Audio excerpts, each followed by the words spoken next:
Hey cats, it's Ed Crystal Ball Bud here, and today I've got for you my running predictions for 2023.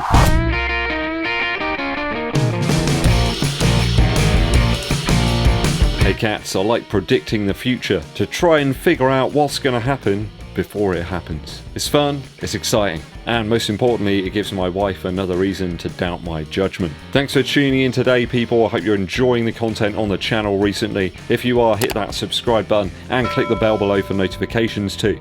Also give this video a thumbs up, like, and share it with your running buddies. That really helps out. Hit us with a super thanks too if you want to support the channel on a more ad hoc basis. Today I'm going to be making some sensible and perhaps not so sensible predictions about running related matters in 2023. Got shoes, got events, and more. So let's get into it with prediction number 1. So we all know the old GOAT Kipchoge. He set a new world marathon record this year. That win in Berlin, it was absolutely majestic. That means now that he's ran and won 4 of the world marathon majors. He's done Tokyo, London, Berlin, and Chicago. Only 2 left. Will he take those on in 2023? I'd be absolutely flabbergasted if he didn't do both of those in the coming year. So my first prediction is that Kipchoge will run both the Boston and the New York marathons in 2023. He's already confirmed Boston already for April, so what about New York? I think that one's in November the 5th, so there's more than enough time in between for him to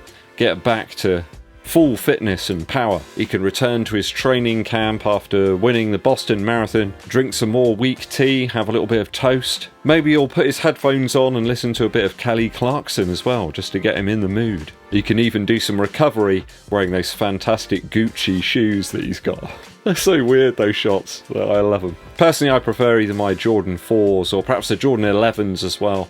I'm hoping that Father Christmas may have bought me a pair of those, the cherry ones, and put them under the tree. I've been quite a good boy this year, so fingers crossed. I bank on Kipchoge running both of those. That's going to further cement his place in marathon history, in running history. I mean, he'd be the first person to win all 6. If anyone's going to do it, it's probably going to be him. I think it's worthy of a small wager of 3 after dinner mints and maybe a 1 pair of VAPORFLY NEXT percents as well. So that's prediction number 1. I reckon that he's going to run that New York Marathon later in 2023. Do you think he's going to run both of them? Let me know down in the comments. Prediction 2 now. I predict that the VAPORFLY NEXT Percent 3 won't have that immediate huge take-up with runners as with the Alphafly 2. I think that new VAPORFLY NEXT Percent 3 is quite the departure from the last iteration of the shoe. I mean, we've had that original midsole and outsole unit now for ages, haven't we? It's like, what is it, 3 years, maybe more? And I predict that people won't immediately pick the new iteration of the shoe up and use it in their marathon races straight away. I think the VAPORFLY NEXT Percent original and the version 2 have been around so long that people are just used to them. People don't like change, do they? I don't like change. It takes people time to actually fully trust a shoe that they're going to use for a marathon like that. If they've got a key race, they're going to want something that they have belief in, that it's going to last those miles. It's going to do the job for them, and certainly the VAPORFLY NEXT Percent is that shoe for many people. Let's not forget the thousands of sessions and races that have already been run in that midsole and outsole unit. Countless runners all across the world. You know, the original and the V2 are very close in terms of the underfoot feel, weren't they? And let's also not forget that people have picked up loads of pairs of the VAPORFLY NEXT Percent V2 over the last few months at discount. It's available in like thousands of different colorways at the moment, that shoe. Not entirely sure what Nike are up to there. They're still putting out new colorways, even though it's very clear there's going to be a V3 on the horizon. They'll probably want to burn through those before they pick up the version 3. It's become a bit like the Jordan 1, to be honest with you.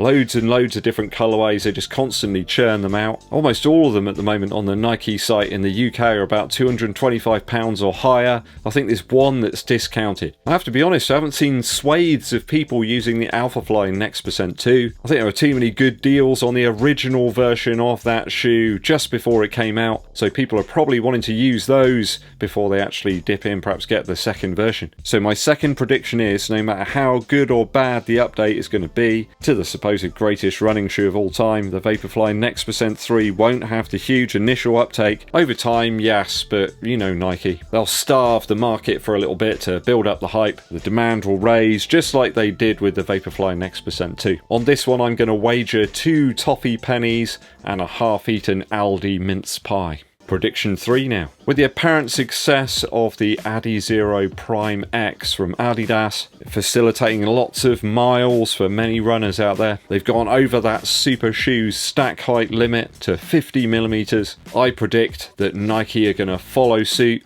with their own plus 40mm shoe in 2023. We've seen New Balance experiment with much larger midsoles in their shoes this year.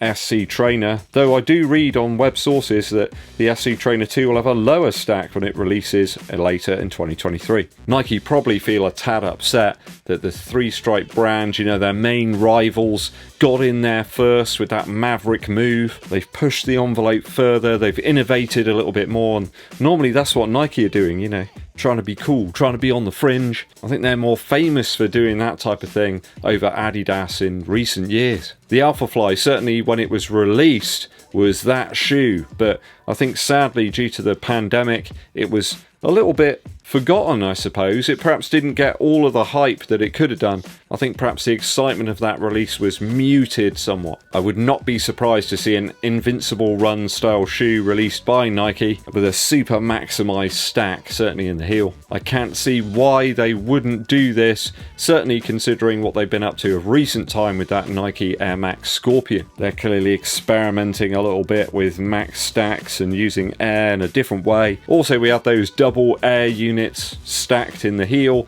in a shoe a little while back. I can't remember the name of that one now. I don't think it took off though, no pun intended. By all accounts, that Scorpion shoe isn't all that cushioned or durable, but I would expect Nike to come up with some sort of ZoomX inspired offering with some type of structural plate perhaps. Something that's going to give it some scaffolding and kind of keep it together to avoid the shoe being overly squashy and compressive. Let's face it, the Invincible Run Flyknit is a little bit too squashy for some people, so adding more foam to that sort of formula is only going to make it worse. I'm not sure if Adidas have got some type of patent over the use of those rods and blades within their Prime X, but I'm sure that Nike are working on something. I bet they've got people wearing those lab coats, experimenting right now. I bet they're trying to convince Kipchoge to take off his Gucci shoes and run about in them a little bit to test them. So in 2023, I predict that there will be a Nike Super Max cushioned shoe released with over 40mm of heel stack. I'm going to wager a Travis Scott hoodie that's only just been delivered by a very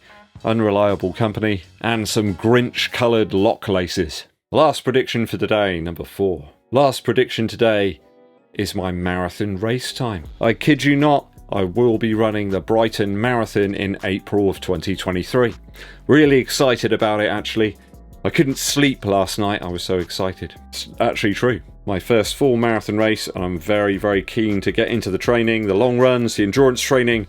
It's all fun. Maybe I can eat some extra mince pies to get me ready. So to make some predictions, I guess I got to look at race times from this year and perhaps some of the best half marathon times that I've got. This will be the first full marathon race that I'm taking on. I did run a marathon time trial a couple of years ago in 3 hours 23. That was just on my own, listening to music and eating an energy gel occasionally. I do recall there was a lady walking a dog and I went past her like 3 or 4 times and she just sort of looked at me like I was mad. So if we go back to the A6 London 10k that was in July, I think that was 42:05. Mind you, that was in incredibly warm conditions. You know, July, it was just baking hot. That wasn't a patch on the 41:38 that I ran at the Martok 10k. Was that in June? I think that might have been June. So if I go on those 10k times and then also on my half marathon best, which was at the Bristol half marathon, on some tired legs, I think that was 1 hour 31:48. So putting all these times into an online predictor, it gives us 3 hours 23, which is exactly what I ran in that marathon time trial. So that's certainly not unachievable. I think when there's more people around, I can pace off some people. I can probably do a little better than that. I think if I ramp up the training, if I get it just right, get some much longer runs in. I mean, if only I had some good long run shoes to use. Oh yeah. So 7:45 per mile is very much in the easy pace zone for me these days. I run most of my everyday sort of miles just a little bit slower than that. So that kind of pace is certainly doable, so I should at least be able to do that. How about a more testing target time though in terms of my prediction? If I went for 7 minutes 30 per mile, that would net me 3 hours 16. I'd be really happy with that. That'd be fantastic as a initial debut marathon. I think the Brighton Marathon's relatively flat as well. I don't think there's a huge amount of elevation at all. So I think I'm probably going to go with that 3 hours 16 target. That's going to be my ultimate aim. I'm going to be aiming for that and we'll see how we go. So that's prediction 4. Oh, Brighton, lots of record shops. I believe there's lots of sneaker shops and some sea air. I mean, what more does a runner need? I think my wager on this one will be a job lot of energy gels close to their use by date and a Vauxhall Velux in great condition, only one owner who was a vicar. What do you make of my predictions, people? Have I gone stark raving mad? I think they're sort of quite reasonable, really. What do you think? Let me know what you think I can do on the marathon time, especially at Brighton. Gonna be really up for it. I'm off for a 20-mile long run now just to get ready. Well, maybe not quite that far. Let me know your predictions down in the comments. Musical interlude time. It's getting towards that time where the Christmas #1 here in the UK is going to be unveiled. I'm really hoping that Cliff Richard can stop Taylor Swift from getting the #1. We haven't had a really good Cliff Christmas track for ages, but he's delivered this year, like Santa himself. Heart of Christmas has got all the classic Cliff Richard Christmas tune hallmarks. Got plinky plonky bells, lots of luscious digital reverb on Cliff's voice. He's sounding pretty good actually, considering, you know, he's getting on a little bit now. It's quite a nice sprightly backing though to this one, and a really good uplifting chorus too, which I think everybody needs right now in these sort of times. It's a kind of song that once you've heard it once or twice, that's it then. It's kind of trapped in here. It's a little bit like Mickey's Clubhouse, where they sing the hot dog song. Once you've heard that, that's it for the rest of the day, or rest of the week, month maybe. It's certainly not the sort of track that you want to listen just before you go out on a long run, because that's all you're going to hear in your head. Go out and buy a copy of Heart of Christmas by Cliff Richard and ensure that he's #1, so we've got a slightly more traditional Christmas #1 rather than some boring load of old rubbish that no one will remember next year. Heart of Christmas by Cliff Richard. Yeah, he's a bit of a rock and roll legend as well in England, so yeah, good old Cliff. Thanks for tuning in, people. I hope you've enjoyed today's video. I'm going to nip off and have a couple of Ferrero Rochers and perhaps a can of Diet Coke. I'm really going to live it up. I'm going to let loose. Hit that subscribe button, click the bell below for notifications, and give this video a thumbs up, like, and share it with your running buddies. My name's Eddbud, and I'll be seeing you.